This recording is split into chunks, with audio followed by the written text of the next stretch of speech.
Hvala puno. Hvala lepo.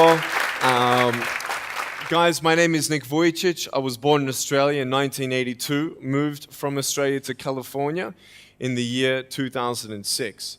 And my life story, I'm just thankful that people have seen my life on some sort of level, whether it's just YouTube videos or seeing pictures of a limbless guy's smile. People always ask me, what happened to you and how did you overcome what you've been through? The title of the message that I've been given is Transforming the Walls into Doors. When I speak corporately, the line that I like to use is changing obstacles into opportunities. Now, I'm very well aware to share with you as well, I know that there are 1 billion people going hungry today. I know that this year 1 million people will commit suicide. It's 1 every 40 seconds. I know today there are 120 million slaves, and I've met sex slaves, and I've seen the top of the pyramid as far as business and met the billionaires. I've met bankers, and I've also met orphans. We're all looking for something. We're all looking for hope. Hope you can't just have just because you were born with hope. No, we're born with pain. We're born and live through difficulties. And in our life, my parents always taught me that even though we don't know why I was born this way, that we have a choice. Either to be angry for what we don't have or be thankful for what we do have. The power of that choice was the first thing that I had to overcome and decide for myself, especially in the early years of school. A lot of kids would come up to me and tease me. And I have been speaking at 5 congresses. I've met 7 presidents all around the world. My largest crowd was 110,000. I have 30,000 invitations for me to speak. So wherever I go, I talk about the value of life. I talk about anti-bullying messages for the school systems in different nations. The greatest thing is love. When we feel like we don't have enough love and we don't have enough hope, we start losing strength to live. For me, in my life as a child, I had a big wall. I was surrounded by 4 walls and a low ceiling of opportunity. I was set free in so many different ways, and especially surviving from day to day with my parents who loved me, who encouraged me, who told me that I was beautiful the way that I was, and not to worry about what other people said about me. I was actually the first special needs child to be integrated into the mainstream education system in Australia, and I was awarded Young Citizen of the Year in 1990. And the world is a hurting place, and the world needs hope, and the world needs love. Without hope, we feel like, why are we here? Well, brokenness. Here's mine. Today, I still have no arms, no legs. But everything's changed. Everything. For me, I was looking for hope and happiness, and I couldn't see it for many years. In fact, if this side of the table represents my hope, truth encourages me to become all that I can be. But then we have lies every day coming in our mind, people who discourage us. You know the people that you have in your life who, no matter how good of a day you're having, they'll bring you down. Or no matter how bad of a day you're having, they'll bring you even lower. You know what I'm talking about? Think of the 3 biggest discouragers in your life. They're not your biggest discouragers. You are. You are. It only takes 3 seconds for me to tell you something discouraging. But then you may never forget my words. I've met so many 50-year-old women and 40-year-old women who still remember what their fathers told them that they wish they never heard. Words are powerful. When you hear those words and then your mind starts growing with these lies. Nick, you're not good enough. Nick, just give up. Nick, you're never going to get a job. You won't get married. You can't even hold your wife's hand. What kind of a father are you going to be if you can't even pick up your kids when they're crying? You're alone. Sure, your parents hug you, but their hugs can't heal you. Just give up. Just give up. Just give up. Just give up. Just give up.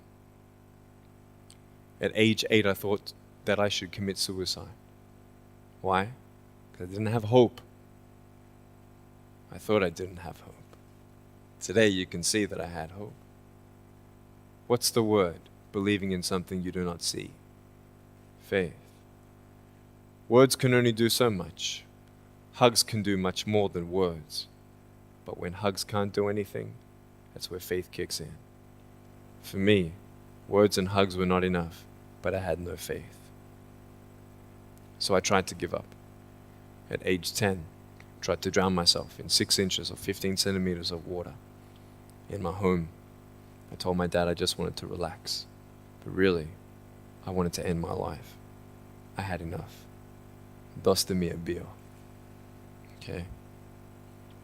The first 2 times I rolled over, I was trying to work out how much air I hold in my lungs before I let it out. And the 3rd time, in my mind, knowing that I wanted to get out of here because of the bullying in my life, because I was going to be a burden to my parents and I had nothing to look forward to, I realized at that moment that if I actually went through with committing suicide, I would leave a greater burden for my parents than they already had. So there was one thing less hopeful or more burdensome than having a child without limbs. What is it?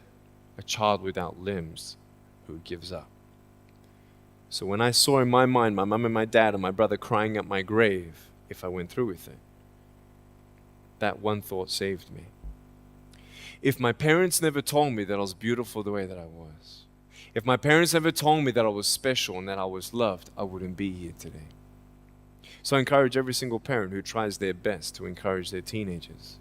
Especially in the West, many teenagers put a do not disturb sign on their door. I'm sure, the conversations all around the world between a parent and a teenager. How was school? Fine. What'd you learn? Nothing. Did you do your homework? No. And that's the conversation for the day. And when you try to tell your children that they're beautiful, so of course I'm beautiful. I'm your son. I'm your daughter. Of course you're going to say that. But they're right. Every single human being has value, and my value is not determined on how I look or what job I have or where I'm from, where I was born, how much money. All that stuff is nothing. So many teenagers, tease each other for how we look, and I tell the teenagers, do you think that I'm cool enough to be your friend? They're like, yeah, of course. I said, but I have no arms, no legs. And they said, doesn't matter. I said, really? So it doesn't matter that I have no arms, no legs? I said, no, it doesn't matter. I said, then actually, if it doesn't matter, then why do we kill each other with our words if it actually doesn't matter? Why do we look ourselves in the mirror and see ugly instead of valuable? I want to ask you today, what are you looking for? If I gave you $1 billion, would you be happy? If you gave me $1 billion, I'd be very happy. But then if my mum dies tonight, am I happy? No. With all the money in the world, I'll never be happy. Why? Because money is something that cannot heal the soul. So many teenagers are looking for love, which love does heal the soul. Love does complete the soul. But even sex before marriage, I was a virgin before I got married. Yeah, I've got a gorgeous wife. We're pregnant with our first son. And I don't need hands to hold her hand. I only want to hold her heart. And how am I going to hug my kids? So many kids, they come up to me. It's amazing. They put their hands behind their back and hug me with their neck. And I've realized in life, even the worst parts of my life can be turned into good. And they're even more special. So many teenagers, they're looking for love. So they're going to go do this and go do that and have sex before marriage. For me, sex out of marriage is like a $5 Gucci watch. Sex within marriage and having sex with someone who loves you, who's committed to you for the rest of your life, going to be the mother or father of your kids. That's what love is. You can talk, you can sleep with as many people as you like, but never know for sure, do they love me? Love is a lifelong commitment. You see, there are choices in life, and we're looking. I want to ask you, what are you looking for? Well, if I can just get drunk, why not, man? I only live once. Well, if that's the way you believe, great. But for me, I'm a greedy man. I don't want to live for 90 years. I want to live for billions of years. And I know that every day my choices will affect this life, other people's life, and my eternal life. You got to come to the truth of knowing who you are and why you're here. William Barclay, he said, the greatest 2 days in anyone's life, the day you were born and the day you knew why. So, you're ugly. No, I'm beautiful the way that I am. And if you can't believe that for yourself, so many girls especially stay with their emotionally abusive boyfriends. Because if I break up with him, then who's going to want me? See, we all want love. That's why we do what we do sometimes. To get into the crowd, I'm going to swear, I'm going to be cool. That's what this world is. I want to look like her. If I was taller, shorter, smarter, more popular, whatever you want. It's not enough until you find the truth. I'm wonderfully and fearfully made. There's a greater purpose for my life. I am here for a reason. Sure, I didn't get a miracle. Yeah, I believe in a God who can do miracles, and I have a pair of shoes in my closet. Why? I've seen blind people seeing and deaf people hearing. That's fine if you don't believe me. I got it on camera. But I realized something. If God doesn't change my circumstance, He's going to use my life to be a miracle for someone else. When you don't get a miracle, you can still be a miracle for someone else. I'm going to close off with this beautiful story. I was in Southern California. I have two organizations. I have a non-profit organization and I have a for-profit. I probably spoke between years 2007 and 2010, 1,000 times, 600 flights. And I've spoken to 4.5 million people face to face. And in the last 48 hours here in Serbia, we've reached 5 million through media. So, we have the heart of people to love others. We want people to love each other, love yourself, dream big, and never give up. We're all looking for hope, aren't we? What are you looking for? Money, drugs, sex, alcohol, pornography, fame, fortune never satisfies. It's never enough. But I've come to a peace. So check this out. When I'm 24 years old, 5-6 years ago, I was in California. And I never met anybody else like me. When I was 10 years old, I wish I would have met somebody like me. Never did. Didn't get that miracle. But at 24, in California, I saw a little boy with no arms and no legs, 19 months old, just like me. I knew he was going to be bullied. I knew he was going to go through depression. I knew he would feel alone. I knew that he would get worried if he's ever going to have a girlfriend, and so on and so on. I got the father to bring him up on stage in front of 2,000 people. And everyone was crying. And it was a materialization of when you don't get a miracle, you can be a miracle for someone else. I am not a superhero. I go through ups and downs. So do you. But take one day at a time. And if you haven't found that peace of knowing who you are and why you're here, and where you're going when you're not here, for me, I want you to know that's how I've overcome. I don't have any walls. My book's called Life Without Limits.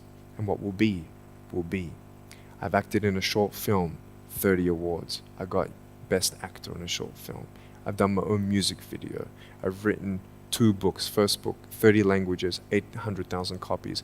I'm 29, and we know 1 billion people know who I am.